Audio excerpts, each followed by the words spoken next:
Una folla silenziosa, composta e profondamente commossa ha riempito il piazzale e l'interno della chiesa parrocchiale di Maiano per l'ultimo saluto terreno al piccolo Francesco Tommasini, 14 mesi, morto improvvisamente nella notte tra il 16 e il 17 marzo all'ospedale di Udine. Parenti, amici e conoscenti si sono stretti attorno a papà Ilario e mamma Elisa, distrutti da questa immane tragedia che si è calamitata su di loro con la mano avversa del destino, che ha spezzato la gioia più bella, il sorriso del loro bimbo, all'improvviso portato via.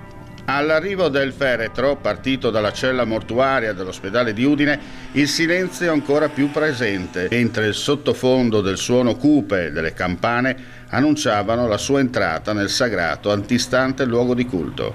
Il comune di Maiano, come quello di Vivaro, paese di origine di papà Ilario, hanno proclamato il lutto cittadino, con bandiere a mezz'asta, mentre le attività commerciali presenti lungo la via della chiesa hanno chiuso per rispetto verso la vittima e i suoi familiari.